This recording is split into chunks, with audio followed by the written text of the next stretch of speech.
y es un placer estar con todas vosotras esta tarde. Bueno, he puesto un título muy genérico porque me voy a ceñir un poco a lo que es el objetivo del título, ¿no? De la presentación, pero sí que voy a marcarlo de una forma general en otras cuestiones, ¿no?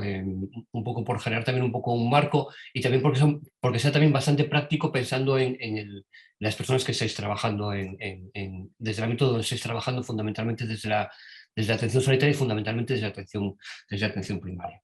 Eh, Algunas cuestiones, en primero esto lo digo siempre en casi todas las presentaciones, si alguna ya me escuchasteis en alguna ocasión, que es las reflexiones que voy a hacer no son ni mucho menos reflexiones personales o individuales, sino que forma parte de un trabajo colectivo que desde muchos ámbitos muy diferentes, no solamente el sanitario, sino desde otros sectores, llevamos tiempo trabajando a nivel nacional o a nivel internacional, ¿no? Es como un proceso de reflexión colectivo donde hemos ido sumando lo que sabemos, lo que hemos estudiado, lo que hemos aprendido y lo que hemos trabajado en la práctica, ¿no? Es una síntesis de muchas cuestiones.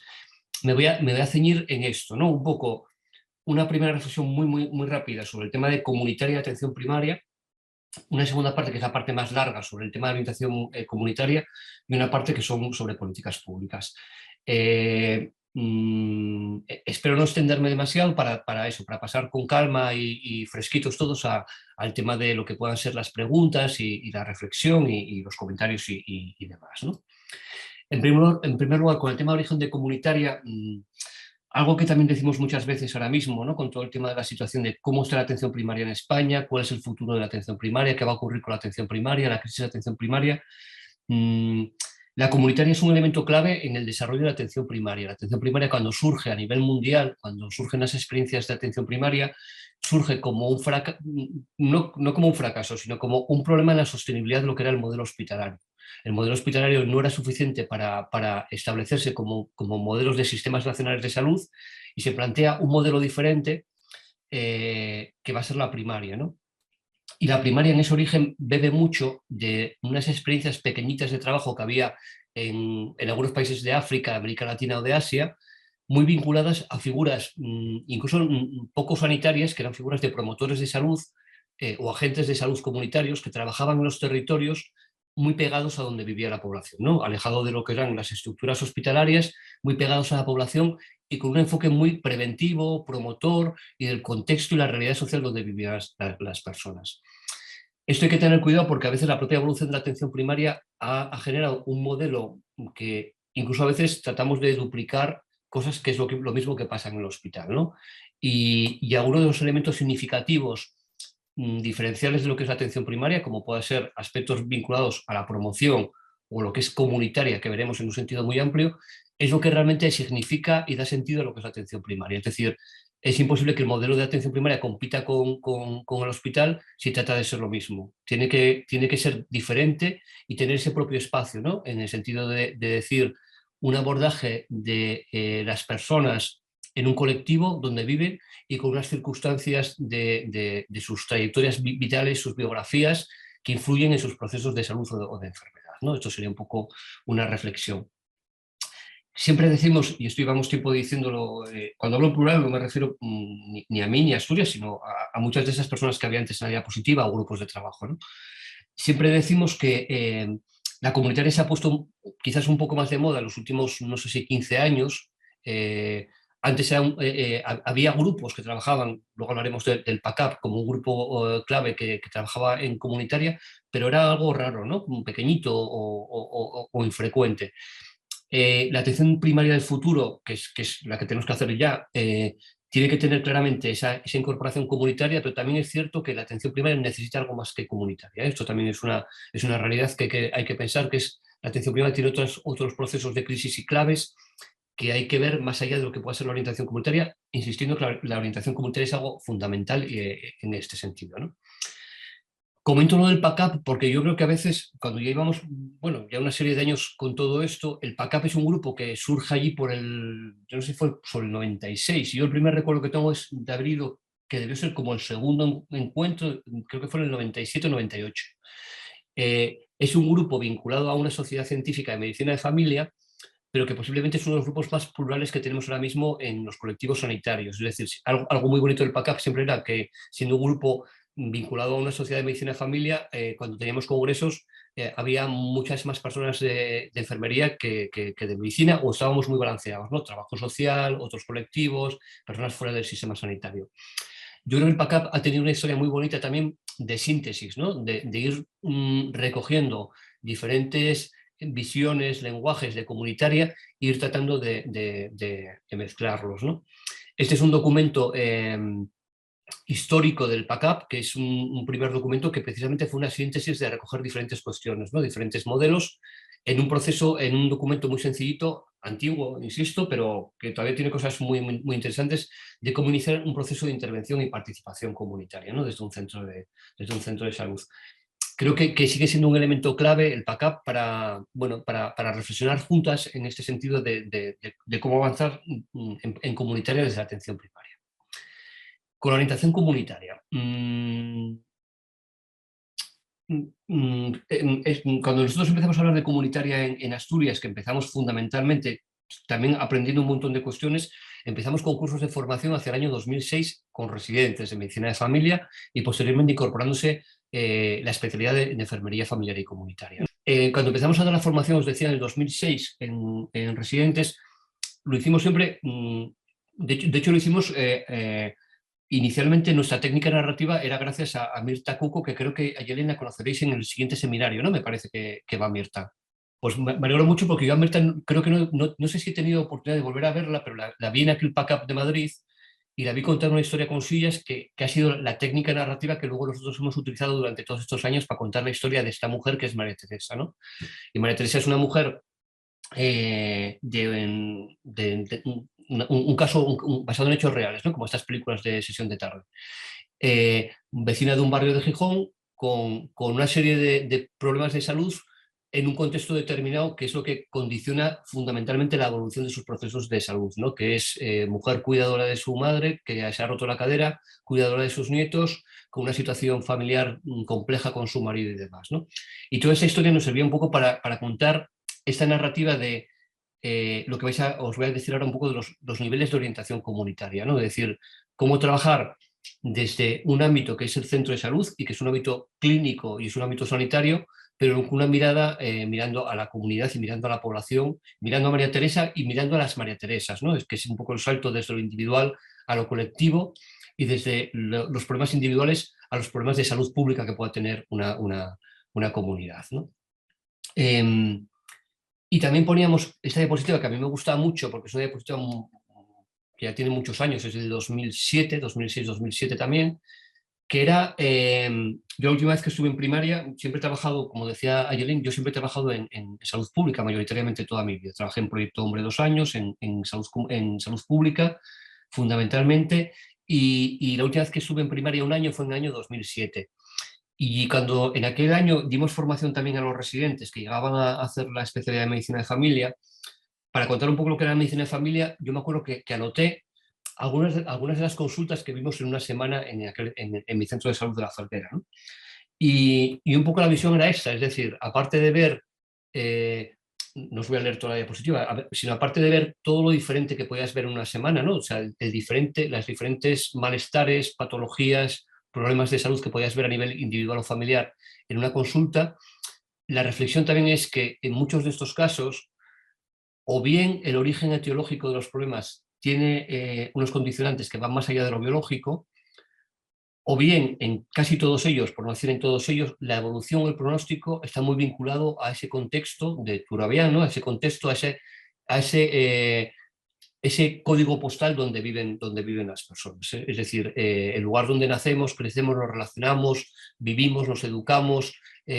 Ese código postal como constructo es un elemento clave que condiciona la evolución o el pronóstico de lo que nos está pasando, ¿no? Como personas, como ciudadanos, como pacientes, y lo que desde el otro lado de la mesa, como clínicos, como médicas, como enfermeras, estamos viendo, ¿no? Y eso era un poco la primera visión para dar a los residentes, ¿no? Es decir, es muy importante tener un buen conocimiento de la patología, pero en primaria la patología es algo más que lo biológico, es ese contexto y esa realidad donde viven las personas, ¿no? Y toda la importancia del equipo de primaria y de la conexión con otros sectores en el barrio. Otra reflexión inicial también un poco en este sentido es esta, ¿no? Es decir, cuidado con el tema de algo que luego insistiremos mucho, que es esto, ¿no? Cuidado con el tema de la culpabilización a la víctima, a las personas que viven en determinados contextos, porque y esto a veces es muy de sentido común, pero a veces o no nos lo enseñan en las facultades o lo hemos olvidado en las facultades, ¿no? Cuidado porque las personas en ciertas circunstancias es muy difícil que nos podamos cuidar, ¿no? Nuestras condiciones de vida dificultan que nos podamos cuidar. O esto otro, ¿no? Que también es un tema para entender el tema de ese contexto. Cuidado porque a veces nuestras intervenciones, las intervenciones en las que nos hemos formado o nos han formado, son intervenciones vinculadas. Esta es una publicidad real muy perversa, pero que tampoco está muy alejada a veces de las intervenciones que se nos propone que tengamos que hacer ahora mismo, ¿no? Que son intervenciones muy o medicalizadoras o enfermerizadoras o psicologizadoras, ¿no? Es decir, no puedes liberar a esta persona, pero por lo menos podemos conseguir que esté menos ansiosa, ¿no? Ojo también porque a veces el enfoque de lo que se nos pretende hacer desde lo que vamos a llamar nivel 1 es este tipo de intervenciones, ¿no? O el etiquetado, ¿no? Es decir, a veces hay circunstancias tan aberrantes a nivel social, pero realmente nos estamos fijando en etiquetar un problema determinado que es en esa culpabilización de la víctima, ¿no? Como, no sé quién lo decía, ¿no? Pero eso tan bonito de decir, como hemos desistido de cambiar el mundo, nos empeñamos en cambiar los cuerpos, ¿no? Que parece que es más fácil, incluso a veces casa mucho con lo que profesionalmente parece que estamos formados para hacer. El tema de los determinantes, 2 o 3 diapositivas, porque no es tampoco el objetivo, pero por centrarlo, ¿no? Esto es un poco el tema de la respuesta al estrés, cómo nuestros cuerpos responden al estrés en 2 poblaciones muy diferentes. En una población, Vilnius, con un nivel socioeconómico muy bajo, y vemos que tanto la población de Vilnius, que es esa curva con personas de bajo ingreso, como estas personas que son de altos ingresos, cuando tienen una exposición a una situación de estrés, las respuestas cuando tenemos una respuesta al estrés, normalmente lo que tenemos que hacer es un pico de cortisol que rápidamente baje, ¿no? Esa sería la respuesta fisiológica.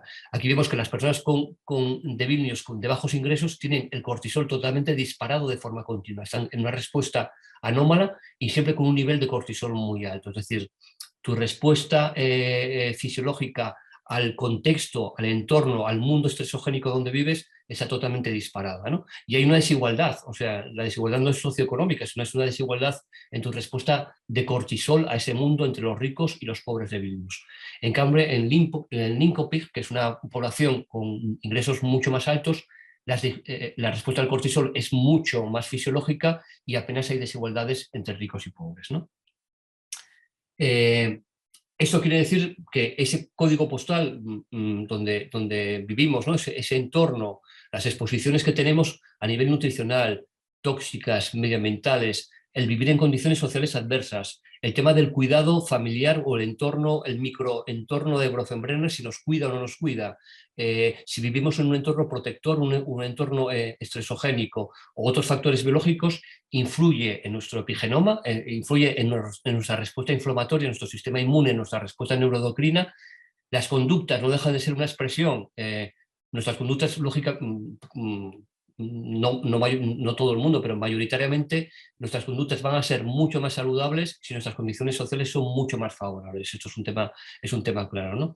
Y todo eso va a tener que ver con nuestros resultados de salud o de bienestar, ¿no? Es decir, todo este modelo, que es un modelo muy teórico, pero muy real, cotidiano, de lo que es cómo la sociedad, los procesos cardiovasculares, los procesos tumorales están relacionados no solamente con aspectos de nuestro genoma, sino del exposoma, ¿no? De las condiciones a las que estamos expuestas y también de las diferencias sociales o de determinantes sociales, es un elemento clave también para entender cuáles son las respuestas que tenemos que hacer, ¿vale? Y eso también tiene que ver muchas veces con nuestra actuación, a veces con lo que iba antes, ¿no? Con el tema de cuidado con si estamos ante situaciones claramente de condiciones sociales adversas, proponer condiciones que solamente sean parches o tiritas, ¿no? Si estás en una mina y tu canario muere, no comenzarás a hacer respiraciones profundas y a realizar cursos de resiliencia o mindfulness, sino pensarás en salir corriendo cuanto antes de la mina, ¿no? Ojo, que no quiere decir que que respirar bien pueda servir, o que nadar bien, si nos estamos ahogando, nos vendría muy bien, ¿no? Pero ya sabéis la metáfora de ir aguas arriba para ver qué está pasando en ese puente que está cayéndose. Bueno, todo eso era para enmarcar un poco de una forma muy genérica un elemento clave, que es todo el tema de las condiciones sociales, los determinantes sociales, ¿no? Porque eso también es una especie de flujo de entrada de lo que está pasando en primaria, y ese flujo de entrada de arriba, de puente, donde la gente se está cayendo, es algo que tienen que hacer otras políticas, que son políticas fuera del sistema sanitario, ¿no? Si nuestro sistema de bienestar cae y hay problemas en vivienda, en empleo, en juventud o en igualdad, todo eso lo vamos a ver también en repercusiones en lo que estáis viendo todos los días, lo estáis viendo todos los días en la práctica en consulta. Bien, en la formación en salud comunitaria que empezamos a dar para residentes en el año 2006, en ese proceso a partir de la historia de María Teresa, ¿no? Que era nuestro marco teórico y de la historia de las sillas de María Teresa que contábamos con la técnica de Mirta, un poco de cara a ir explicando, fuimos pensando en esto, ¿no? En el tema de los 3 niveles. Hay algo escrito en un artículo que creo que ya teníais de referencia, que es un artículo publicado en un informe SESPAS del año 2018, que es de qué hablamos cuando hablamos de salud comunitaria, y de una forma muy sencilla lo que planteaba es lo siguiente, ¿no? Trabajamos en un centro de salud, trabajáis en un equipo de atención primaria vinculado a un centro de salud. Si no trabajáis en clínica y sois gestores o sois directivos, más importante aún, porque todo esto que os voy a contar tiene que tener y eso es la parte final, ¿no? Tiene que tener una apuesta política, presupuestaria, de personal y clara, si no sería agua de borrajas. Y trabajáis en un contexto donde pasan cosas, donde la persona que estáis viendo todos los días enfrente vive en ese contexto real, en un territorio donde pasan cosas. Y donde muchas de las cosas que pasan, mirando desde un punto de vista apreciativo, positivo, son riquezas que también tiene la comunidad. Es decir, Subirats decía, ¿no? Nunca como hasta ahora hemos tenido sociedades tan complejas, y nunca como hasta ahora también hemos tenido tantas riquezas en una comunidad. Hay cosas que no están bien, cosas que generan desigualdades, pero también tenemos muchos activos, muchas riquezas que hay en la comunidad que generan bienestar. Cosas pequeñitas, intangibles, informales, que sería difícil igual de medir, y otras cosas más estructuradas, ¿no? Pues políticas o acciones que desarrolla un ayuntamiento en relación con el tema de bienestar. Ese sería un poco el marco en el que se trabaja. Lo que pasa y lo que vemos todos los días en la consulta tiene mucha relación con lo que está pasando fuera de la consulta por esa visión de contexto, ¿no? que tenemos. En el modelo que desarrollamos, un poco para contar lo que es la orientación comunitaria, hablamos de 3 niveles que voy a desarrollar muy rápidamente. El nivel 1 es la intervención individual en consulta o en domicilio. El nivel 2 serían intervenciones grupales, y el nivel 3 sería lo que llamaríamos desarrollo comunitario, procesos de desarrollo comunitario, ¿no? Como todos los modelos, es imperfecto y tendría limitaciones, pero es una forma de poder entender un poquito de cómo trabajar en cada uno de estos 3 escenarios con una orientación comunitaria. Lo primero, que es muy importante, en cada uno de los 3 niveles, digamos que hay como una serie de grandes temas, de grandes etiquetas con las que tenemos que trabajar siempre. Primero, con una orientación poblacional, es decir, María Teresa, que la vemos en consulta todos los días, no es una María Teresa, sino que tenemos varias María Teresas, es decir, no es un proceso individual, sino es un proceso colectivo. Segundo, desde la perspectiva de determinantes de la salud, siempre pensar en tema de causas de las causas, no quedarnos solamente en intervenciones sintomáticas, sino ir a causas de las causas. Luego también veremos cómo, porque es verdad que cada uno tiene que situarse en lo que puede hacer desde su práctica, lógicamente, ¿no? Cada uno en su trabajo tiene una limitación de funciones que tiene que hacer. La participación, el fortalecimiento o el empoderamiento, aunque el empoderamiento siempre es cómo gestionamos el poder, ¿no? Es decir, cómo en esas dimensiones de niveles 1, 2 y 3 trabajamos y se reparte el poder. La equidad y un enfoque de activos, un enfoque positivo de la salud, que no es buenismo, sino es ver las riquezas que tiene un individuo, tiene un grupo o tiene la comunidad. Esta diapositiva es muy general. Hoy por la mañana estábamos en la rotación con nuestro residente de enfermería familiar y comunitaria, que tenemos, Pablo, que está rotando con nosotros ahora. Hablábamos de esto, y esto, que es muy general, hay que traducirlo en herramientas muy concretas en cada uno de los niveles. O sea, así dicho está muy bien para explicarlo y tal, pero lo que quiere decir es cómo en cada uno de los niveles, a nivel individual, grupal o colectivo, vamos a tratar de tener esta orientación, ¿no? en la práctica cotidiana. ¿Qué modelos? Algunos, y un listado no exhaustivo para quien quiera seguir leyendo. O sea, algo que insistía mucho ayer y que creo que también es importante para quienes os asomáis por primera vez en la comunitaria es que no genere un rechazo, porque es algo que suena muy raro, ¿no? A veces a lo que estamos acostumbrados, que no genere un rechazo, sino que genere como un apetito, ¿no? A seguir mirando o reflexionando. Estos serían algunos modelos de esta síntesis de lo que hay. Todo el tema del modelo de atención contextualizada o atención individual con orientación y participación comunitaria, Turabián y Pérez Franco son referentes a nivel nacional en este sentido. En todo el tema de educación para la salud hay diferentes artículos, incluso algunos más modernos, interesantes sobre el tema de educación para la salud, pero el manual de Navarra de educación para la salud con aprendizajes significativos sigue siendo un texto clásico.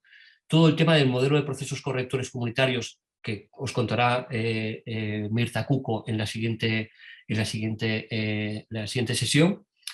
Los modelos de atención primaria orientada a la comunidad de la POC, que vienen de parte de esas experiencias de primaria que fueron pioneras para el desarrollo de Alma Ata, vienen de modelos de Sidney y Emily Clark, sobre todo en Sudáfrica, y que parte de la escuela catalana de la POC desarrolló posteriormente, ¿no? Y se llama Atención Primaria Orientada a la Comunidad.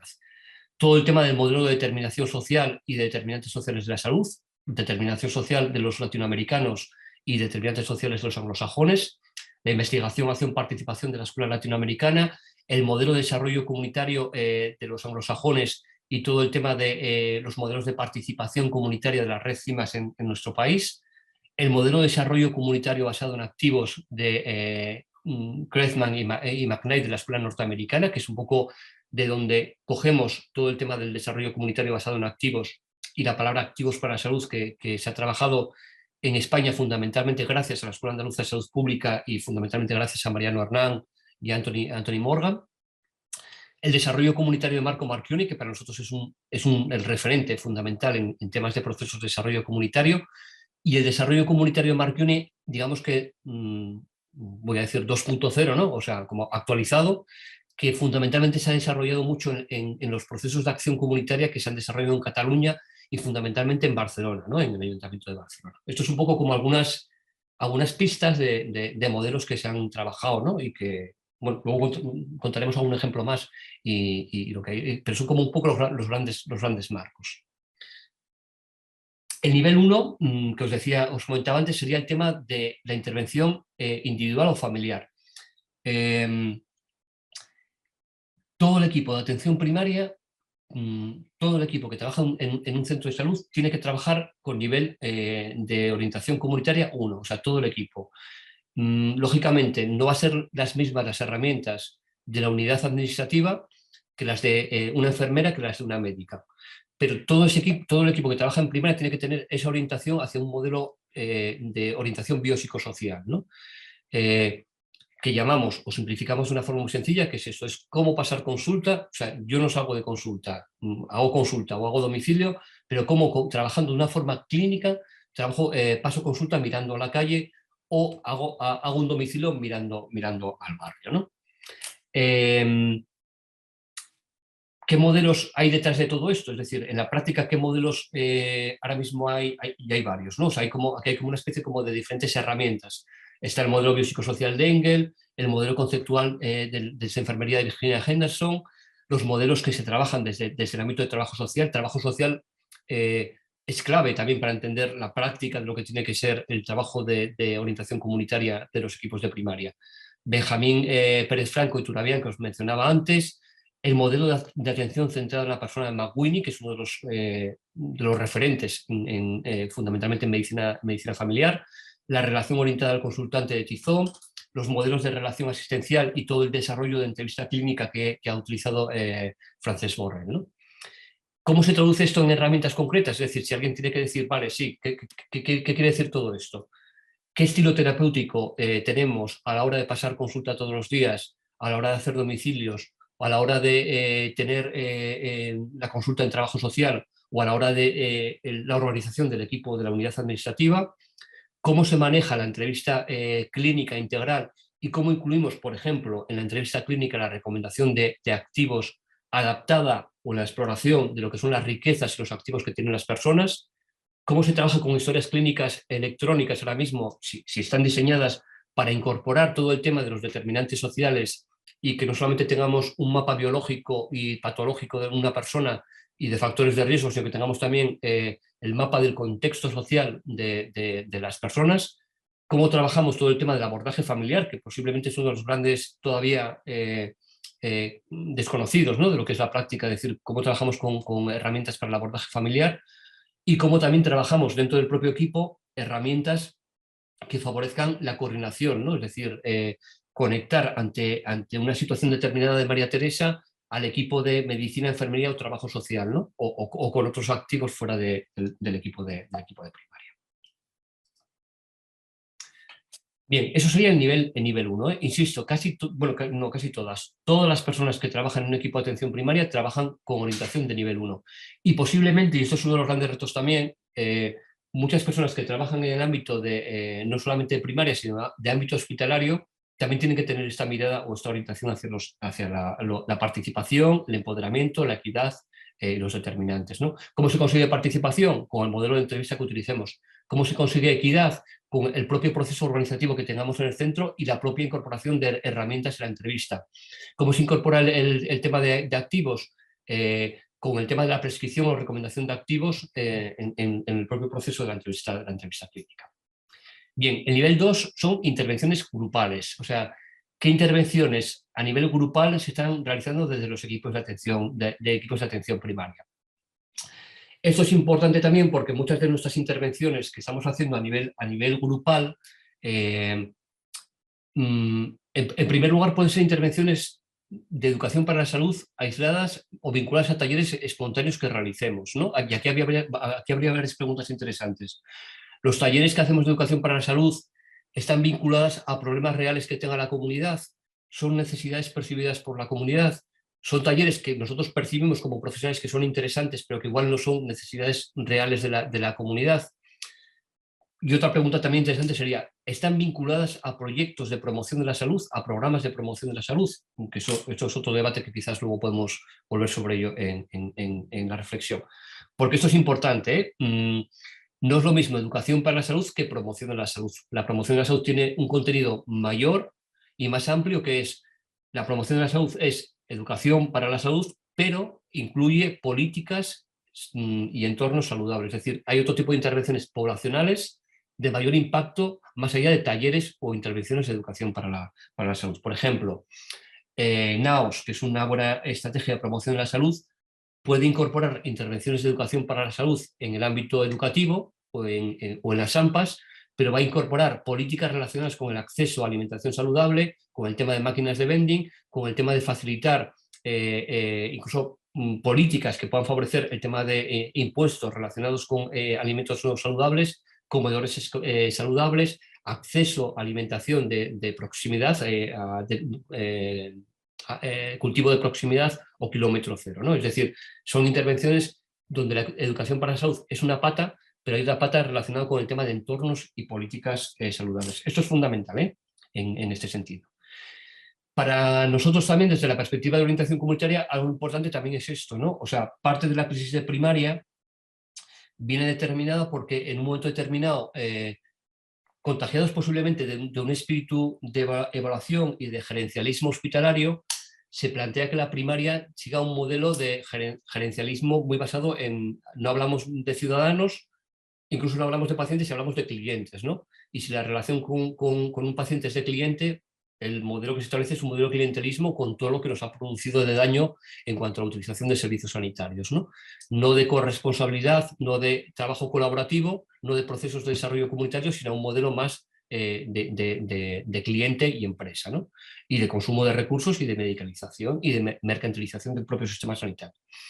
Esto es importante también, ¿eh? O sea, un paciente lógicamente hace una serie de reivindicaciones en el sentido de su enfermedad, y un ciudadano o una ciudadana va a hacer otras reivindicaciones diferentes relacionadas con otras cuestiones que también tienen relación con la enfermedad, pero que son mucho más globales como ciudadana y que a la salud pública le interesa mucho más, ¿no?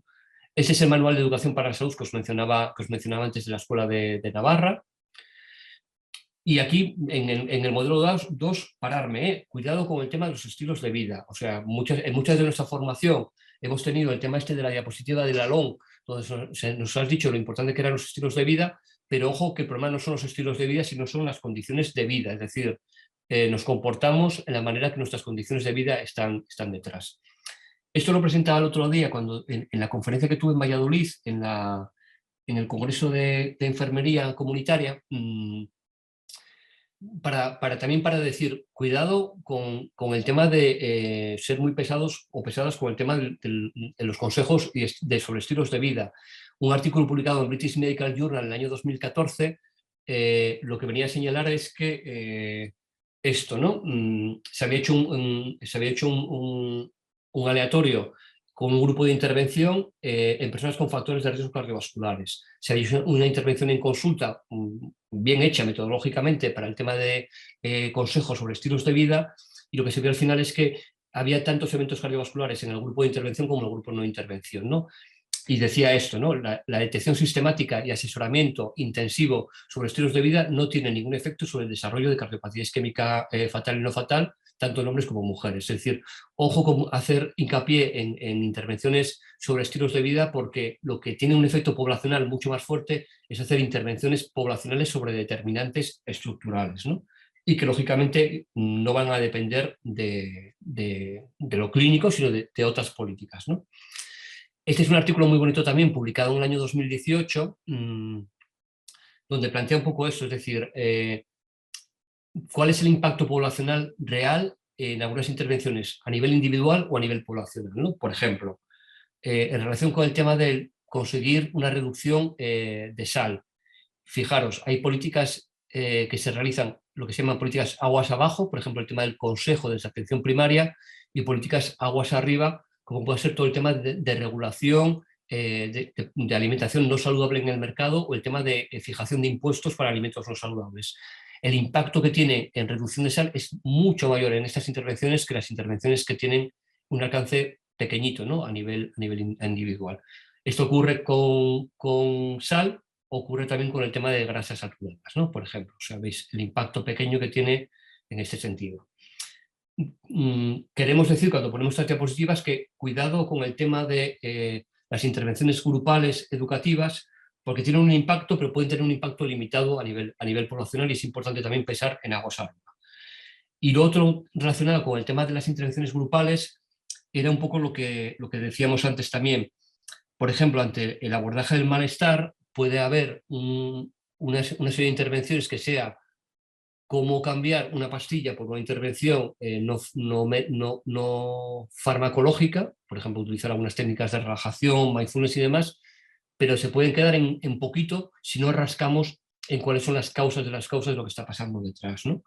A este nivel, pensar esto, el propio método pedagógico existe. Este es un libro muy bonito de Aprendiendo a promover la salud, de Werner, que también, David Werner y Bill Bauer, que también mencionaba el otro día, donde pone algunas claves interesantes sobre el tema de qué método educativo utilizar también en nuestros procesos de educación grupal, ¿no? Por ejemplo, este que estoy comentando, el otro día lo decía en Valladolid, el que estoy utilizando yo ahora mismo es un método un poco pedagógico, ¿no? O sea, os cuento una chapa durante una hora y hay poca interacción entre lo que está pasando y lo que estamos haciendo, ¿no? Precisamente por eso, porque la buena enseñanza no es meter ideas en la cabeza de la gente, sino intentar sacarlas, ¿no?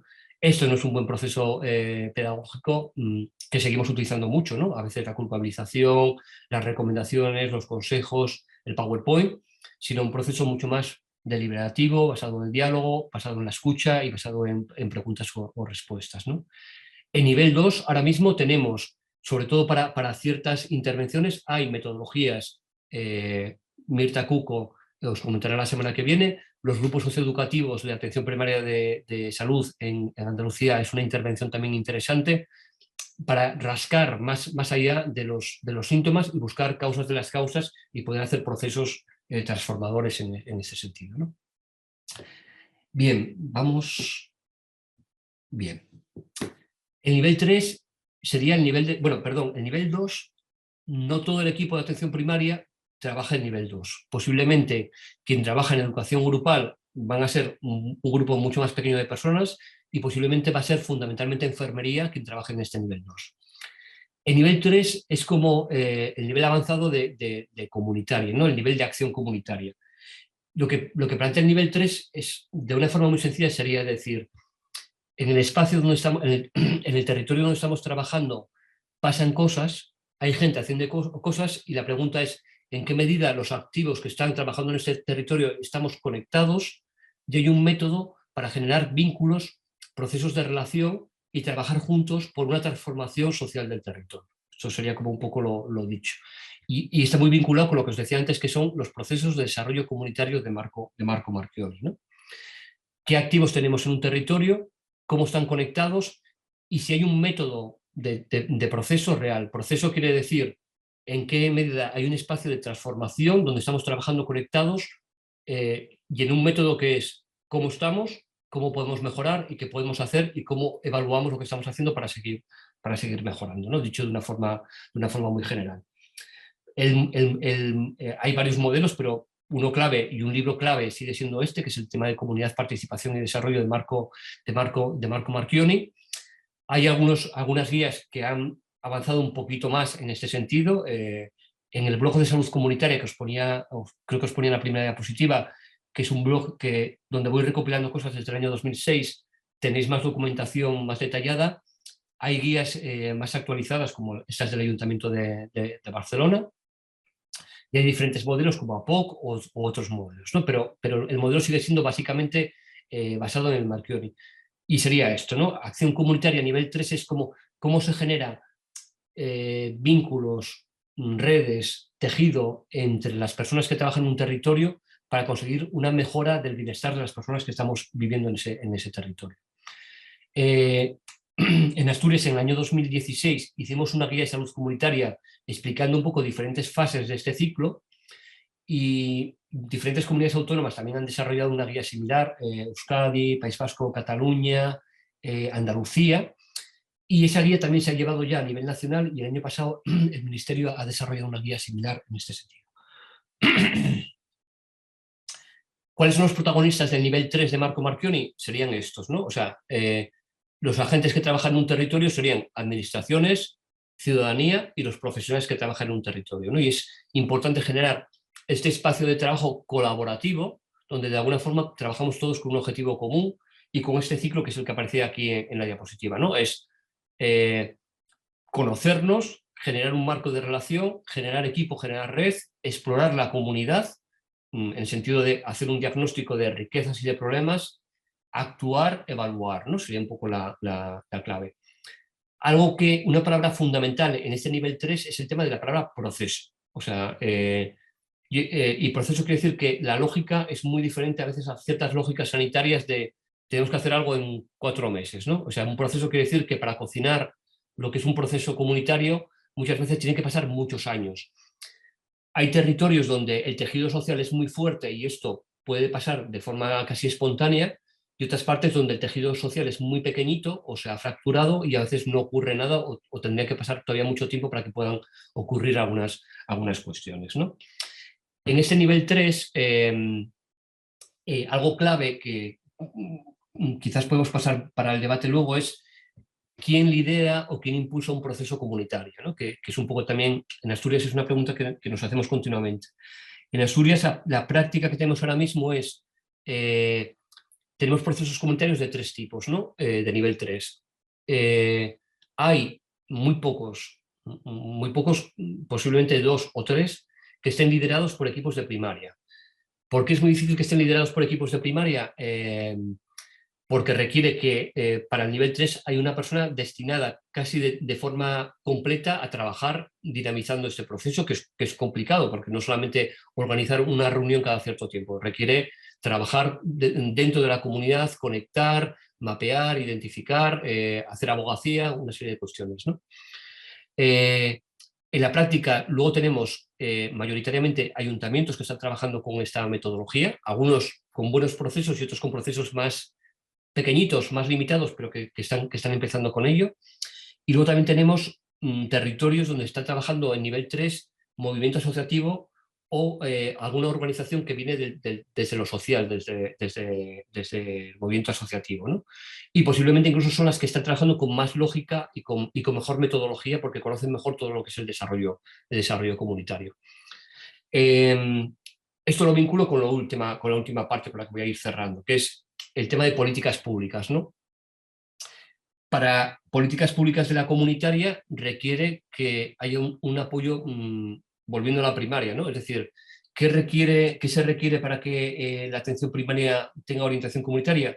En primer lugar, requiere que haya un apoyo claro institucional para la atención primaria. O sea, la comunitaria es una pata fundamental y requiere que la atención primaria esté empoderada y esté fuerte, ¿no? Esto es una reflexión de fondo interesante para ver, interesante crítica, para ver en qué sentido el tema del apoyo presupuestario, incluso no solamente presupuestario personal, que es es una pata muy importante, sino también el sentido del poder real que tiene la atención primaria, ¿no? Es decir, la narrativa de la primaria ahora mismo es una narrativa tan fuerte como la que tienen ciertos sectores hospitalarios, otras intervenciones tecnológicas. No.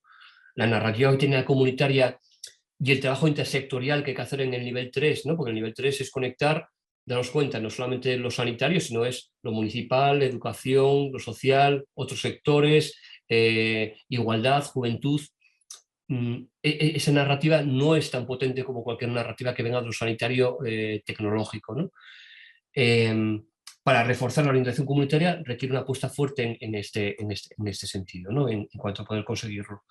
Si queremos que primaria tenga un papel fuerte en orientación comunitaria, y pasamos un poco luego aquí al debate, a las preguntas o a la reflexión, requiere lógicamente capacidad para poder trabajar en nivel 1, en nivel 2 o en nivel 3, ¿no? Es cierto que no va a ser lo mismo la capacidad, la necesidad de tiempo, de recursos que va a tener un equipo de primaria, por ejemplo, Asturias, ¿no? El Centro de Salud de la Calzada, es un barrio donde ahora mismo hay un proceso comunitario muy potente que desarrolla una entidad que se llama Mar de Niebla, que es una fundación. Mar de Niebla está haciendo un proceso de desarrollo comunitario muy bien hecho en los barrios del oeste de Gijón, que dinamizan ellos con una presencia intersectorial muy fuerte de diferentes sectores y con el ayuntamiento dentro, pero lo dinamizan Mar de Niebla. ¿Participa el equipo de primaria? Sí, participa puntualmente en las reuniones y participa también en actividades en las que se le requiere, ¿no? Que la comunidad le requiere que pueda participar. Lógicamente no es lo mismo la disponibilidad que requiere ese equipo de primaria, que es puntual y más pequeña, que si hubiera un equipo que dinamizara el nivel 3. Por ejemplo, el Progreso en Extremadura ha sido una experiencia que sí que han dinamizado procesos de nivel 3 desde los equipos de primaria. ¿Cómo lo han conseguido? Porque han tenido una persona dentro del equipo de primaria destinada completamente a trabajar con orientación comunitaria de nivel 3, ¿no? Y eso requiere pues, un contrato y una persona íntegramente dedicada a trabajar con esa orientación, ¿no? Si no es difícil, porque si no muchas veces lo que está ocurriendo con primaria es que forma parte a veces de un tema muy vocacional, personalista, que se sigue trabajando en tiempo propio o en dedicación horaria fuera de lo que es la consulta, y eso no es hacer comunitaria, ¿no? Eso es hacer pues, un trabajo de voluntario, pero que tenemos que tratar de incluir y dignificar en las agendas del personal de atención primaria. Eh, ¿Cuál es la situación? Y termino ya con esto, un poco, pues también es una reflexión para pasar al debate o a las preguntas. ¿Cuál es la situación ahora mismo en cuanto a políticas públicas? Yo creo que tenemos que hacer un esfuerzo importante desde diferentes sectores que trabajamos en comunitaria para hacer una síntesis de lo que es comunitaria, porque es verdad que a veces también utilizamos lenguajes diferentes, hablamos de cosas que son similares, pero yo creo que tenemos que buscar un lenguaje común, único. Es importante hacer un relato también único en el sentido de decir qué importancia tiene ahora mismo la comunitaria en esa transformación social, comunitaria 1, 2 y 3, en esa transformación social en los territorios y cómo esa transformación social se traduce en un impacto real en eficiencia y en mejora de lo que es la salud de la población, es decir, esa transformación social quiere decir mejorar la calidad de vida de las personas, disminuir enfermedad evitable y disminuir mortalidad prematura. Y eso está cuantificado en números y en dinero, ¿no? Y eso es un tema que también tiene que generar una responsabilidad en políticas públicas para poner en la misma división a lo comunitario respecto a otro tipo de intervenciones más tecnológicas o más farmacológicas. Y requiere también esto, ¿no? El tema de integrar bien en primaria las funciones y competencias que hay que tener para trabajar en nivel 1, en nivel 2 o en nivel 3, ¿no? Y qué competencias tendría que tener los diferentes profesionales para trabajar con qué herramientas en cada uno de esos 3 niveles. O sea, se ha definido, pero quizás ser más sencillos a la hora de explicarlo para que se pueda entender muy bien de qué hablamos cuando hablamos de orientación comunitaria en atención primaria. Sí, ahora mismo lo que quizás más extendido está como experiencias a nivel nacional, sobre todo vinculado a lo que, a lo que es la estrategia de promoción de salud del Ministerio. La estrategia de promoción de salud del Ministerio empezó hace unos años vinculada a la estrategia de cronicidad, y dentro de la estrategia de promoción de la salud hay una línea que se llama de acción local, que lo que trata es de impulsar un poco toda esta línea de trabajo de nivel 3, vamos a llamar, ¿no? La estrategia ha mejorado porque inicialmente la estrategia lo que planteaba era eh, que los ayuntamientos, o sea, va muy vinculado a los municipios, que los ayuntamientos generaran una mesa intersectorial de trabajo donde hubiera varios agentes locales para establecer un proceso de coordinación y que se hiciera un mapa de activos. Eso estaba bien, pero estaba muy cojo porque el proceso comunitario, la lógica requiere otro cocinado diferente. La guía de acción comunitaria que se hizo la que se publicó el año pasado es mucho más completa porque ya tiene en cuenta un poco más todo este proceso de acción, ¿no? Eh, un proceso comunitario puede empezar con un grupo determinado de personas en el territorio que se reúnan para empezar a reflexionar sobre cómo estamos trabajando juntas, qué está pasando en el territorio, qué problemas de salud tenemos o qué riquezas tenemos y cómo podemos empezar a trabajar, ¿no? A veces esa mesa intersectorial es una mesa grande donde hay una representación grande de diferentes sectores de la comunidad. Imaginaros, ¿no? Pues puede estar, si la promueve el ayuntamiento, puede estar ayuntamiento, técnicos municipales de diferentes concejalías, movimiento vecinal de diferente ámbito, puede estar equipos de primaria, pueden estar AMPAs, puede estar educación, puede estar servicios sociales. O sea, hay como una representación global. Pero muchas veces dentro de ese equipo tan grande hay un pequeño equipo más pequeñito que es el que no lidera, el que hace de promotor o como grupo nuclear que impulsa todo esto, ¿no? Que a veces es el que va cocinando todo y facilitando cosas para el grupo grande, ¿no? Este elemento inicial de partida es clave, ¿no? Cuando muchas veces aquí en Asturias empezamos un proceso, algo fundamental es decir, ¿quién lo va a liderar? O sea, institucionalmente, imaginaos que lo lidera el ayuntamiento. La siguiente pregunta es, si lo lidera el ayuntamiento, ¿hay alguien técnico que controle bien el proceso comunitario, que tenga metodología en dinamizar el proceso comunitario? Porque si no, ojo, cuidado con confundir un proceso comunitario con esto, con convocar una mesa cada 15 días, cada mes, y hacer una serie de tareas. El proceso comunitario son cosas diferentes. Eso, quién lidera el proyecto, si hay una persona técnico, técnica que sepa, que tenga metodología para impulsar el proyecto, quiénes van a estar en esa parte inicial y quiénes serían un poco personas clave o instituciones clave para ser como grupo promotor, o sea, como grupo promotor de ese proceso. Esta fase inicial de arranque, de fase 0, fase 1, es fundamental. O sea, incluso hacer un sociograma en esta parte, ¿no? Ver quiénes son los grupos clave, cómo son las relaciones de poder dentro de las personas, cómo están conectados, quién va a tirar del grupo, qué sostenibilidad puede tener el grupo. Este grupo se monta porque hay un interés político fundamental, bueno, para sacar el tema adelante porque nos llegó un dinero del ministerio, o puede tener sostenibilidad. Cuantas más personas clave haya tirando, el tema es que puede tener más impulso, ¿no? Imaginaros que si hay referentes, nos ha pasado, ¿no? Tira mucho el ayuntamiento, hay apoyo político, genial. Aparte de eso, hay una técnica estupenda en el ayuntamiento que maneja muy bien temas de desarrollo comunitario. Primaria tiene una persona clave que también dinamiza. Educación también, servicios sociales tiene personas claves, movimiento vecinal tiene también personas clave, eso es una buena forma de arrancar. Y cuento otra cosa sobre esto, aunque no es una pregunta, pero que es interesante. Algo que también hemos visto mucho, y esto es muy importante en ese grupo de partida, es un proceso comunitario, es un espacio donde nos vamos a sentar administración, movimiento asociativo, profesionales, instituciones de diferente pelo, a pensar cómo trabajamos juntos por el bien común. Y es un espacio colaborativo donde van a pasar cosas donde no estemos de acuerdo. Eso es importante, ¿eh? Es decir, ese espacio de proceso de desarrollo comunitario no es un lobby de diferentes asociaciones reivindicando a la institución, ni tampoco es un espacio donde la institución le diga a las asociaciones lo que tienen que hacer. Es algo diferente. Esa norma inicial es muy complicada porque cuando vas desde una institución hay asimetría de poder, pero digamos que es una norma interesante para poner en marcha el proceso, ¿no? Porque a veces muchos procesos comunitarios, y de hecho hay experiencias que iban muy bien con modelo de Marchionni que se han roto por esto, ¿no? Es decir, lógicamente, si en el proceso comunitario hay una plataforma ecologista contra la contaminación, va a haber confrontación contra la institución o contra el ayuntamiento en un momento determinado. La clave es, tenemos que pensar que esa confrontación tiene que existir y va a seguir existiendo, lógicamente, porque forma parte de la lógica de la asociación, pero el proceso comunitario tenemos que ver cómo generamos ese proceso colaborativo y no rompemos redes. Esto es complicado. Y desde el punto de vista nuestro de administración, yo como institución, ojo, porque a veces nos encanta, ¿no? O sea, yo he tenido a un jefe que decía, fantástico, ¿no? Juntamos a todo el mundo y ahora les decimos lo que tienen que hacer. No, eso no es un proceso comunitario. Eso es otro tipo de cuestión totalmente diferente.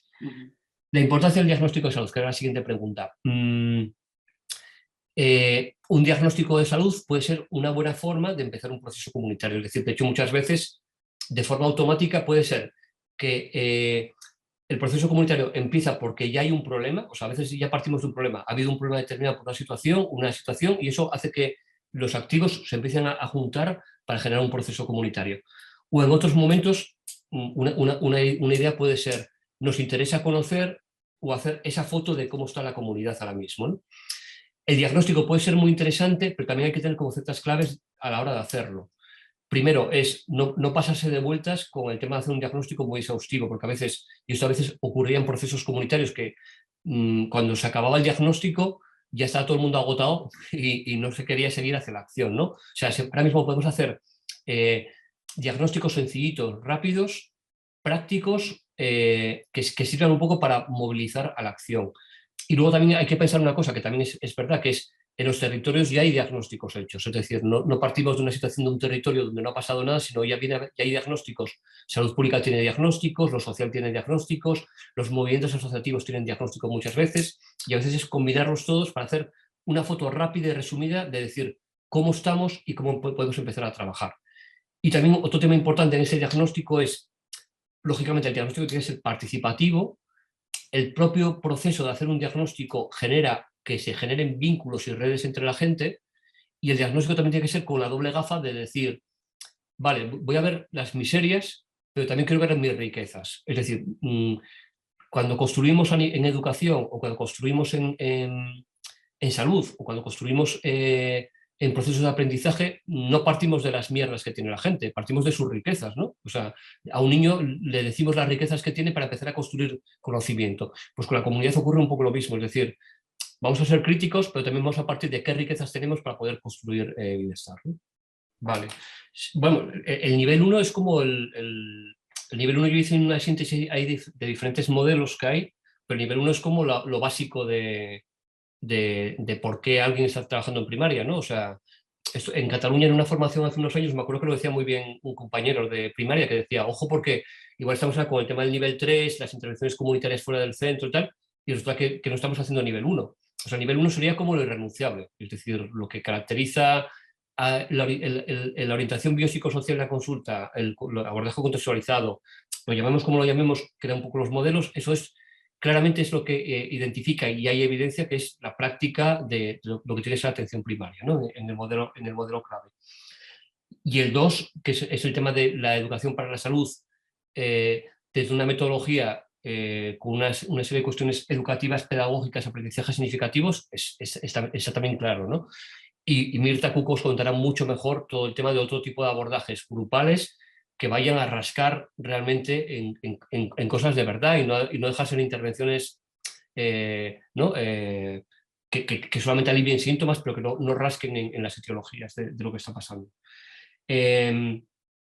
Es claro, a la siguiente pregunta, es clave el tema de la reestructuración de primaria, ¿no? O sea, si para el nivel 1, si las condiciones de trabajo en primaria no facilitan que tú puedas hacer un nivel 1 en condiciones en una consulta o en un domicilio, eso es imposible, ¿no? Y para nivel 2 y para nivel 3 requiere, o sea, para los 3 niveles requiere formación, para los 3 niveles requiere que haya una formación pregrado importante, o sea, yo creo que algo importante también es decir, no podemos llegar a una especialidad con esto de los determinantes que nos suene a chino mandarino, ¿no? Es decir, en cualquier programa ahora mismo de una facultad sanitaria, el tema de decir, no me interesa ver el cuerpo humano, me interesa ver el cuerpo humano en un código postal determinado y lo que les pasa a ese cuerpo humano en su colectivo, en su biografía y en un contexto de un código postal, ¿no? Y eso eso hay que darle las facultades, ¿no? Es decir, estamos dando cosas elevadísimas que no sirven para solucionar problemas de la vida cotidiana. La reestructuración de primaria es fundamental, y por eso lo que también decía un poco al principio de la crisis de primaria, es decir, es importante hablar de comunitaria, pero si no reordenamos la primaria para que pueda hacer comunitaria, no va a ser posible poder hacerlo. Ojo, porque también la reordenación no quiere decir solamente que llegue a la administración a dar personal, a dar presupuesto, que también, sino también quiere decir qué cosas estamos haciendo en primaria que no habría que hacer en primaria, o cosas que no se tienen que trabajar desde ahí, ¿no? Si se quiere hacer nivel 3, o sea, por ejemplo, Extremadura, cuando apostó en un pilotaje en varios centros para hacer nivel 3, hubo una apuesta política para hacer nivel 3 y supuso eso, una contratación de personal para trabajar en nivel 3. Cataluña ahora mismo ha planteado el tema de incorporar referentes de salud comunitaria con una serie de funciones y demás en todos los equipos de atención primaria. Ha optado por un perfil que es un perfil de psicólogos no clínicos para poder trabajar con esta orientación, que van a tener dificultades seguro, pero ha sido una apuesta, ¿no? para reorientarlo. Lógicamente, cualquier reorganización que hagamos tiene que ser tal. Asturias no tenemos un buen ejemplo. O sea, Asturias hemos hecho mucha abogacía, hemos trabajado mucho desde el observatorio, hemos impulsado mucho todo el tema de modelos de procesos muy vinculados sobre todo a ayuntamientos, pero primaria ha quedado cortita, ¿no? En ese sentido. No hemos conseguido que primaria tenga una orientación.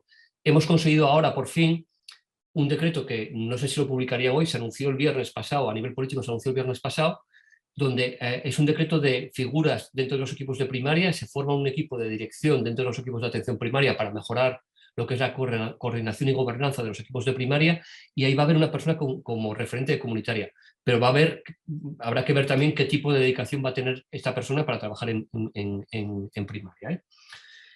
Y aparte de lo que es que primaria tenga o no tenga figuras, es también cómo diseñamos la coordinación de primaria con otros equipos y otras figuras que también hay en el territorio, que las hay, ¿eh? O sea, en educación, en servicios sociales, en el movimiento asociativo y demás. Y luego lo de intervención comunitaria, bueno, no sé, hombre, puede ser peligroso, ¿no? Pero yo creo que en la lógica ahora mismo de cualquier trabajo desde la perspectiva de salud pública, trabajar con orientación comunitaria está incorporado en el ADN de lo que tiene que ser primaria o lo que tendría que ser salud pública, ¿no? Requiere recursos y sí que requiere una apuesta política, ¿eh? O sea, yo vengo de ser 2 años director general de salud pública, también ha sido 2 años muy complicados por la pandemia para poder hacer algunas cuestiones determinadas que no se ha podido hacer, pero también algo que me he encontrado es que es difícil contar el relato de la importancia de comunitaria, ¿no? O sea, lo que os decía antes, cualquier otro tipo de intervención es más fácil de contar si tienes a nivel hospitalario, o sea, se entiende mucho mejor a nivel mediático, a nivel social o a nivel político que lo que es una intervención comunitaria. Y eso también tenemos que aprender a contarlo y a venderlo mejor para poder generar impacto. Y lo que también está claro es que alguien que tiene que estar en este debate y que claramente tiene que estar implicado son las personas en encargos de dirección, ¿no? O sea, quien va a tomar lo que contaba Jesús, ¿no? Para optar por un modelo es en un momento determinado escribirlo en un papel, pero luego implantarlo, ¿no? Y eso requiere que los directivos que estén en un momento determinado tengan claramente este modelo en su cabeza. Y también es cierto que muchos de nuestros directivos esto no lo tienen en su cabeza, de la misma forma que muchos profesionales no lo tenemos en la cabeza, ¿no?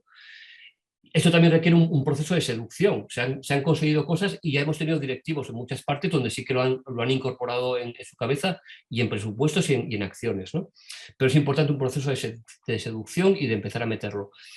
Creo que para muchas personas, para quienes igual es la primera vez que estéis con esto, o sea, por ejemplo, lo que decíais, un taller grupal no es una intervención comunitaria, es una intervención en la comunidad, pero no es un proceso de nivel 3. Un poco para las personas que estéis en todo esto también y lógicamente estéis empezando a rascar, yo os animaría eso, a seguir leyendo, formándos. El PACAP de este año, que creo que va a ser lo tenía aquí, el PACAP de este año va a ser en Reus el 10 y 11 de noviembre. Si os puede pasar, el PACAP es un buen espacio de encuentro para empezar a encontrarse con otra gente que trabaja en comunitaria, ¿no? Yo creo que no hay que tener miedo y bueno, esto es una puerta de entrada para seguir trabajando. Y también creo que también hay que tener en cuenta algo, que es que algo que a mí me gusta mucho decir es que estamos plantando árboles para cuya sombra no vamos a poder disfrutar muchas veces, pero sí que puede disfrutarlo las generaciones que van a venir después, ¿no? Formar a nuestros residentes y formar a promociones más jóvenes creo que es fundamental, porque sí que puede que tengamos la oportunidad de tener generaciones formadas que van a ser cargos directivos y que sí que tengan una buena formación en comunitaria, y que nuestros antecesores no la tuvieron, ¿eh? Tuvieron formación buena en otros temas, pero quizás no en comunitaria.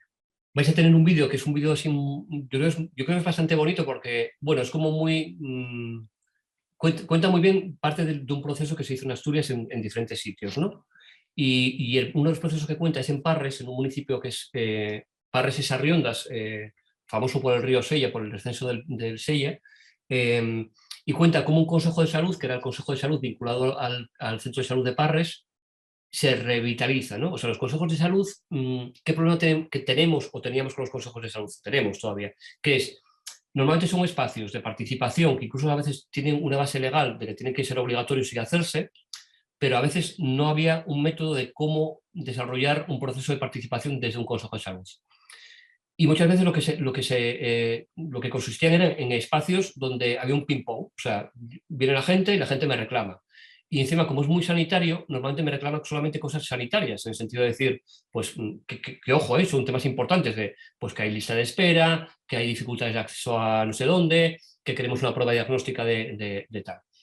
El Consejo de Salud de Parres lo que hizo fue, le dio una vuelta al modelo. O sea, lo que hicimos fue darle una vuelta de ser un proceso en este sentido a generar un espacio más colaborativo, un proceso de reflexión inicialmente sobre qué es salud y qué son los determinantes de salud que influyen en la salud de una comunidad, y ser un proceso no tanto de yo te reivindico, sino cómo podemos construir juntos. Lógicamente, insisto, sin perder la parte de reivindicación que tiene que haber, que es fundamental también como ciudadanía. Y cuenta un poco esa historia, ¿no? Del proceso de Consejo de Salud, que incluso se ha vinculado, ha pasado a ser un proceso más vinculado al ayuntamiento que al Consejo de Salud. O sea, yo creo que es interesante un poco en ese cambio de enfoque. Si siguen siendo espacios donde lo único que haces es ir cada 20 días o cada 2 meses a que la gente te diga lo que tienes que hacer y poco más, y lo que haces es contar indicadores sanitarios que tenemos, bueno, es un espacio de información sanitaria, pero no es un espacio para poder iniciar un nivel 3, ¿no? Pero la buena noticia es que se puede reconvertir. O sea, hay formas de poder reconvertirlo a un espacio de participación mucho más potente. DAFO es una técnica, sí, es una técnica muy buena para lo que queráis. O sea, debilidades, amenazas, fortalezas y oportunidades. Se puede utilizar en diagnóstico, se puede utilizar para reflexionar sobre cómo estamos en un momento determinado. Pues, por ejemplo, ¿cómo está mi equipo ahora mismo para empezar un proceso comunitario? Se puede hacer un DAFO. Una herramienta que no se me olvide, pero que sí que podemos vincular es, nosotros habíamos hecho una herramienta muy pequeñita que era como de autorreflexión, que se llama el termómetro comunitario, y que la hemos utilizado sobre todo para reflexión de los equipos, para decir cómo está mi temperatura comunitaria ahora mismo, ¿no? Entonces es un cuestionario online que eso es una forma de pensar en voz alta. De hecho, se puede hacer de forma individual o en grupo, ¿no? Para decir cómo nos encontramos a nivel comunitario. Y recorre un poco esto, los 3 niveles, ¿no? El 1, el 2 y el 3, el individual y también un poco el de mi propio equipo de organización. Bueno, la EPS sobre conductas, lógicamente vamos a tener que seguir haciéndola. Es decir, que ante un paciente determinado en consulta va a haber que haber una recomendación enmarcada en la entrevista motivacional con una serie de técnicas y demás. Lo que quiere decir el artículo del British es que una cosa es que yo haga ciertas cuestiones porque van a ser, y otra cosa es que ponga un hincapié como organización en que esa es la panacea para solucionar el problema de mi comunidad. Y eso no se puede hacer. Y de hecho eso es un error. Es decir, incluso el propio ministerio sigue haciendo mucho hincapié en el tema de las conductas o estilos de vida dentro de la estrategia de promoción de la salud. Yo creo que es algo para ver con cierta, o sea, no es decir, no es caer en un nihilismo de que no hay que hacerlo, pero ojo, porque el impacto poblacional que va a tener es pequeñito y a veces estamos eso, dimensionándolo demasiado, ¿no?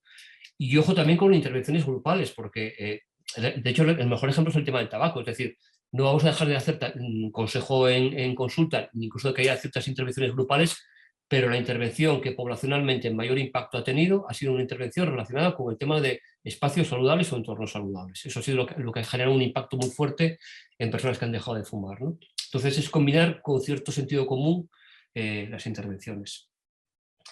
Con el tema de intervenciones educativas en la escuela, algo que también es importante es, en el nivel 3 es, ojo con no hacer, porque el nivel 3 es algo que también vemos que es, hay un montón de gente haciendo cosas, o sea, y de hecho a veces estamos haciendo tantas cosas en el nivel 3 que nos pisamos, no nos coordinamos, y en la escuela a veces ocurre algo parecido, que es como una especie de atolladero, ¿no? Donde todo el mundo está haciendo intervenciones, desde fundaciones, desde proyectos de investigación, desde las consejerías, desde los centros de salud.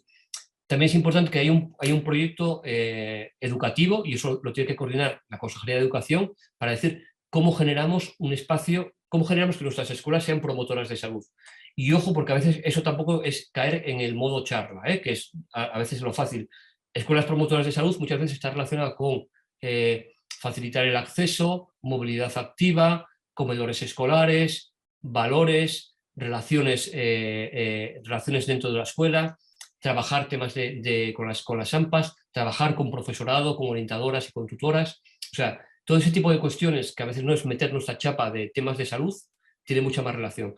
Vivimos en una sociedad donde generalmente todo el mundo ya sabe, a nivel de conocimientos, lo que hay que hacer para estar sanos. Otra cuestión es cómo eso lo incorporamos en nuestra práctica o en nuestra vida cotidiana. Y eso muchas veces tiene poco que ver solamente con la variable conocimientos, sino con la variable habilidades o actitudes, ¿no? Que es un poco la clave de las condiciones de vida.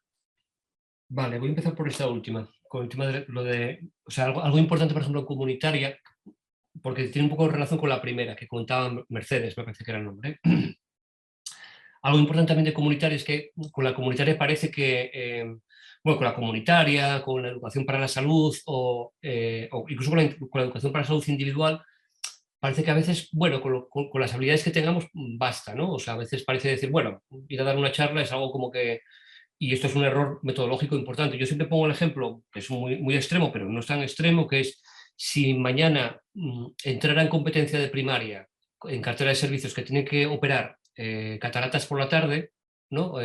O cataratas, tal, se plantearía lógicamente tener un espacio físico para poder operar bien, competencial en cuanto a formación y habilidades para formarlo, lógicamente no estaría por las tardes en un horario tal, sino estaría algo remunerado dentro de lo que es el trabajo, ¿no?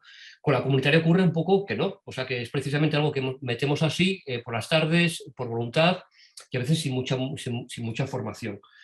Y a veces el no tener formación también es un error importante, ¿eh? O sea, por algo que decía la compañera al principio, es decir, posiblemente del personal que tenemos ahora mismo vinculado a los equipos sanitarios, el que más tiene, probablemente no, el que más tiene formación de nivel 3 es el trabajo social. Otra cosa es que el trabajo social se haya visto arrinconado también a hacer una intervención social basada en la práctica individual y no haya podido hacer nivel 3 por varias cuestiones, lógicamente, incluso sobre todo porque no hay personal de trabajo social mayoritariamente, ¿no? Es muy importante entonces el tema de las competencias, para evitar decir, eh, ¿quién puede hacer nivel 3? Una persona que tenga formación. Creo que, por ejemplo, alguna persona que habían contratado en Extremadura era pedagoga, ¿no? Posiblemente el perfil profesional puede ser uno u otro, pero tiene que tener competencias claramente para poder hacer una orientación comunitaria de nivel 3 con formación en desarrollo comunitario y en otra serie de herramientas complementarias de salud pública, de evaluación y demás que harían falta para hacer ese nivel 3, ¿no? La inestabilidad laboral está en base, una cuestión crítica ahora mismo de primaria, más allá de lo comunitario, es no hemos generado como un reemplazo generacional ni equipos tan sólidos como los teníamos al principio, porque han ido entrando y saliendo gente, ¿no? Y muchas competencias de las personas, concretamente con ese tema de enfermería que ocurre en otras comunidades autónomas también, es un tema clave, ¿no? O sea, a nadie se le ocurriría ir al hospital a entrar en quirófano a hacer una intervención, ¿no? Pues al revés, viceversa, tiene que ser exactamente lo mismo, ¿no?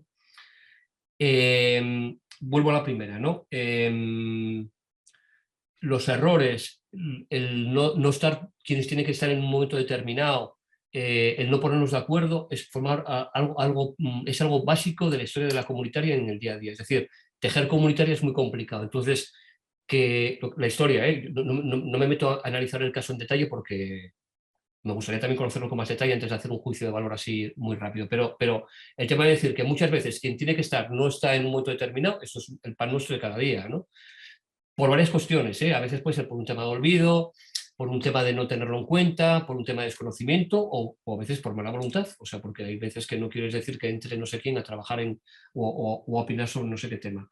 Eso es un tema complejo en comunitaria, porque tejemos con muchos miembros, con muchas partes y a veces, bueno, pues a veces ocurren ese tipo de errores.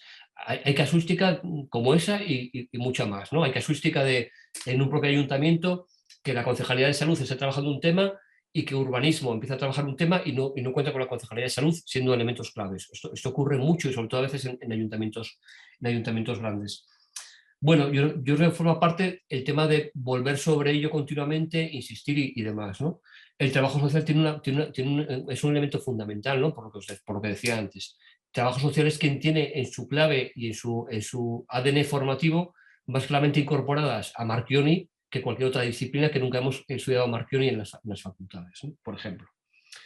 La implicación política es fundamental para evitar, ojo con eso, ojo con hacer cosas fragmentadas y sueltas y proyectos sueltos que no tengan conexión.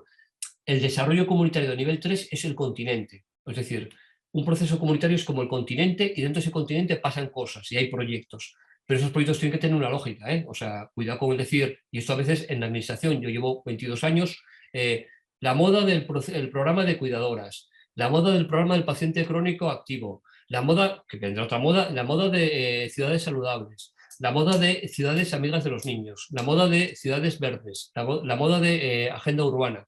O sea, ojo con esas modas, porque en ese continente lo único que están haciendo es generar mucho lío, ¿no?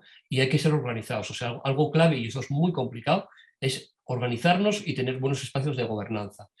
Y ojo con cualquier acción, sea institucional, sea individual de un equipo de atención primaria o de alguien que lo haga con muy buena fe, ojo con empezar a hacer cosas sin mirar previamente qué se está haciendo en la comunidad.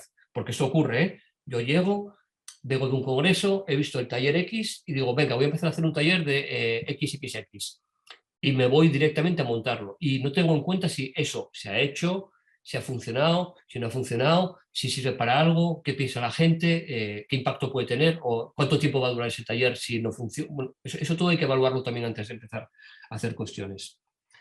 Una charla de educación sexual en un colegio determinado es una intervención de educación para la salud. O sea, esto no tenemos tiempo, pero es un juego que también nos gusta mucho hacer en formación, ¿no? Que es eso, una charla de educación sexual en un colegio, una buena charla fantástica, con metodología de aprendizaje significativo, empoderadora, participativa. ¿Es una intervención de promoción de la salud? No.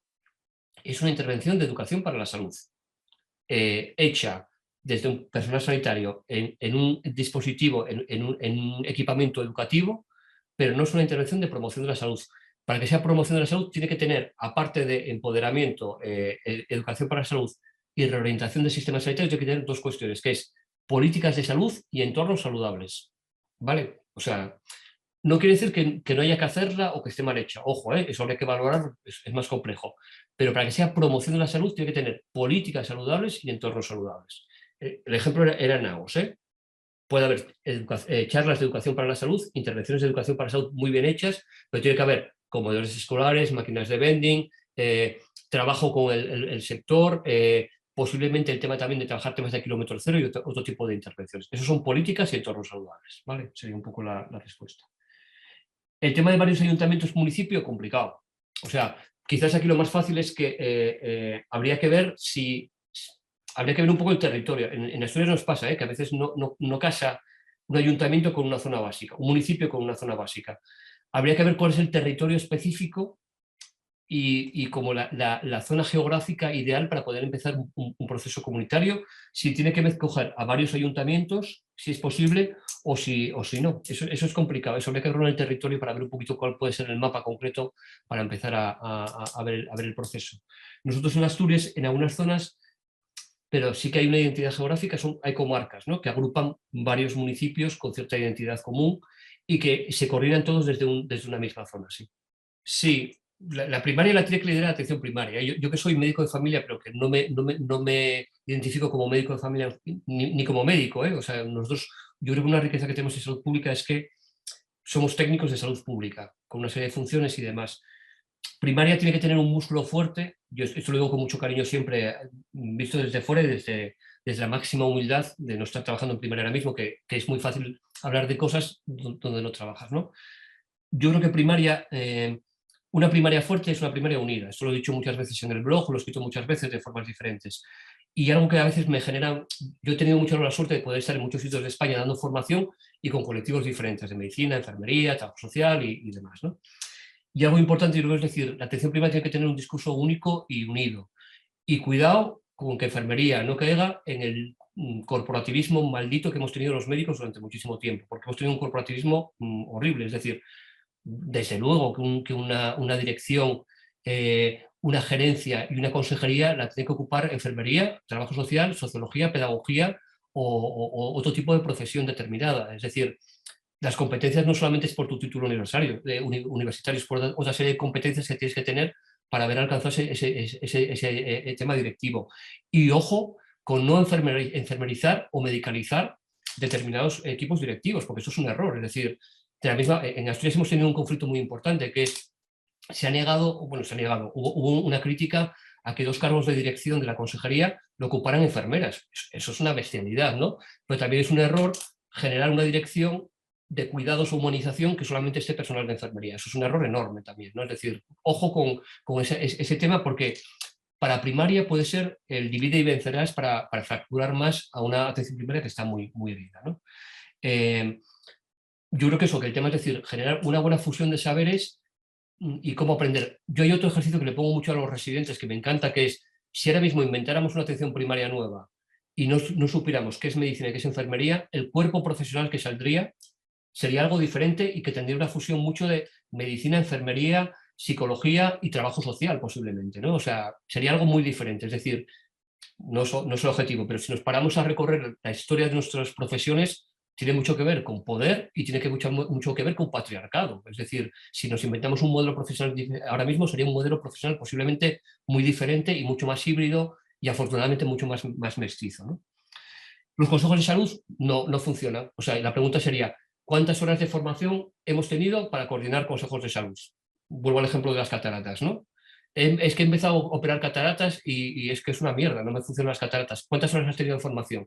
¿Cuántas horas de formación has tenido en metodología para coordinar y liderar consejos de salud? Cero, cero. Pues no va a funcionar, lógicamente, ¿no? Es difícil que o vienes del movimiento asociativo y tienes formación en llevar grupos, reuniones, equipos y conocer procesos comunitarios, trabajar por objetivos, escribir proyectos, o lógicamente no va a funcionar nunca el Consejo de Salud. La buena noticia es que se pueden revitalizar y se pueden reconfigurar hacia procesos de participación. El ejemplo de pares que os ponía antes.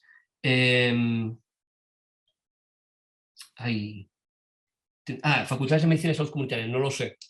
Ha mejorado, ¿eh? O sea, yo creo que ahora mismo ya hay profesorado que ya tiene formación y que ha metido la píldora, pero creo que todavía estamos bastante distantes de meter una orientación fuerte, salubrista, sobre todo, y promotora y de acción comunitaria. Pero bueno, podemos meterlo y creo que hay que trabajar en ese sentido, ¿eh? Insisto, y ojo también que es diferente la parte preventiva, que de prevención sí que se puede hablar, a la parte de promoción de la salud, determinantes, condiciones sociales y la parte de acción comunitaria. Coordinación de atención primaria con educación. Mucho de lo que estoy diciendo ahora mismo, ojo de la misma forma que no tenemos que culpabilizar a las personas, ojo con no culpabilizar a los equipos de primaria, sino pensar un poco más arriba. Es decir, si estratégicamente la dirección o la gerencia de un área no tiene un proyecto de coordinación con la educación, lo otro van a ser experimentos, que a lo mejor funcionan bien en una zona de que primaria, un equipo se coordine con un instituto, pero lo que hay que hacer es un marco arriba, ¿no? Es decir, tenemos que tener un buen marco de coordinación con educación. En Asturias ahora mismo estamos un poco, hay un marco ya legal y normativo que es de coordinación de educación con sanidad. Se está trabajando el tema de las figuras vinculadas al servicio de salud, de enfermería, para trabajar como enfermería escolar, vinculadas a primaria, no vinculadas a educación, que eso yo creo que es un despropósito, y que desde primaria y desde las áreas sanitarias tengan una figura para coordinar estos modelos de escuelas promotoras de salud. Es un reto, y también requiere tiempo, dedicación y tal, pero yo creo que es una primera forma de poder trabajar. Y luego el tema de la coordinación institucional, bueno, pues eso es un gran, o sea, yo desde la perspectiva solamente de pandemia, de tal, uno de los retos que hemos visto es cómo ponemos de acuerdo a diferentes sectores o instituciones para trabajar juntos y de forma ordenada. Y es complicado, ¿eh? Yo creo que requiere un marco de organización a nivel macro, meso y micro. Y en comunitaria, eso lo decimos mucho, para que algo funcione tiene que haber como una especie de conjunción planetaria que a veces hay que forzar entre lo macro político y lo pequeñito. Es decir, nos ha ocurrido a veces que a nivel macro hay iniciativa, pero los equipos no quieren, y al revés. O sea, los equipos pueden querer mucho, pero tiene que haber... Entonces es importante esta sintonía a todos los niveles, macro, meso y micro, ¿no? Macro, consejería; meso, encargos intermedios y en las gerencias a nivel de áreas sanitarias; y lo micro en el territorio, ¿no? En la coordinación en los territorios. Y luego la parte de ayuntamiento es una parte fundamental, ¿eh? O sea, el ayuntamiento también tiene una parte de gobernanza que habría que revisar qué tipo de coordinación tienen los propios ayuntamientos para trabajar con procesos de ese tipo, ¿no? Con el de alcohol, a ver, ojo, no os preocupéis con el tema tampoco de decir si es educación para la salud o es promoción de la salud. Insisto, puede haber intervenciones de educación para la salud que estén muy bien y que sea necesario hacerlas y demás. La diferencia de educación para la salud y promoción de la salud es que la promoción es, aparte de hacer alguna intervención grupal o no grupal educativa, de educación para la salud, ojo, también puede haber intervenciones de educación para la salud no grupales, sino a través de medios de comunicación, campañas, información y demás. Aparte de eso, hay políticas y generación de entornos que faciliten que la gente pueda tener mejores decisiones en salud. Un entorno más saludable es un entorno que limite, por ejemplo, el acceso a determinadas cuestiones vinculado a conductas no saludables, por ejemplo, ¿no? Habría que verlo, pero quizás esa intervención que planteas está más cerquita de algunas claves de intervención de promoción de la salud. Pudiera ser, ¿eh? Hay un claro trabajo intersectorial con diferentes sectores y demás. Habría que verlo. Pero insisto, tampoco es una cuestión de que sea o no sea. Es un buen ejemplo de todas formas de cómo es una intervención pensando desde la perspectiva más poblacional y colectiva. Y eso antes lo decía también Jesús, me parece, al principio, que no le había dicho nada, que esto es verdad que a veces nos pasa en nuestro sistema sanitario. Hoy con Pablo, con nuestro RESI, claro, él decía, por ejemplo, en primaria, en cartera de ser, en contrato programa, evaluamos el tema de cuántos clics hacemos en el consejo de alcohol individual, pero no estamos evaluando intervenciones poblacionales que se puedan hacer relacionadas con ese tipo de experiencias que acabáis de presentar, ¿no? Que son intervenciones que tienen un impacto poblacional mucho más mayor. Como meter en contrato programa ese tipo de intervenciones es más complicado porque es más difícil evaluarlas y ver cómo las mides, no las medimos, no las metemos y entonces tienen menos peso que intervenciones individuales que son de clic y que al final estamos haciendo clics que no tienen tanto impacto poblacional. Eso es un poco el tema de ¿dónde buscamos las llaves? ¿Dónde cayeron? No, donde tenemos la luz, donde tenemos los sistemas de información para medir cosas, ¿no? Que eso es un poco el tema de primaria. Consejería, bueno, sí, consejería, el gran problema que tenemos es que somos unos grandes desconocidos, ¿no? A veces la consejería, en Asturias, cuando empezamos con la rotación de residentes, nos vino muy bien para que vinieran a conocernos, ¿no? E incluso vinieron a veces tutoras a rotar también con nosotros para conocer un poco lo que se hace en consejería.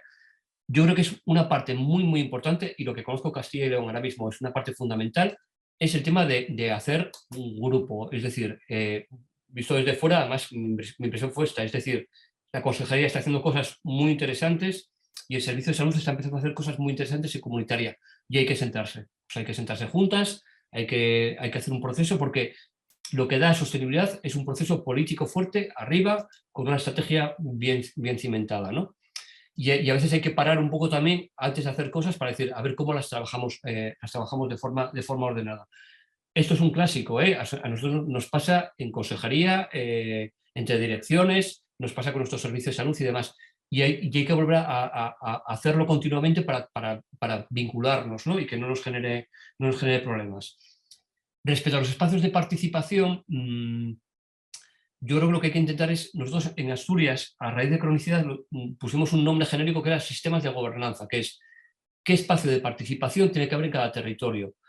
¿Qué ocurría? Que había sitios donde no había espacios de participación En algunos había algunos espacios de participación que se llamaban de participación, pero no eran de participación, por ejemplo, consejos de salud, y en otros sitios lo que vimos es que había muchos espacios, es decir, que eso también ocurre, es decir, que a veces tienes un sitio que es, un ayuntamiento tiene 4 espacios de participación que hacen más o menos lo mismo y aparte hay un consejo de salud.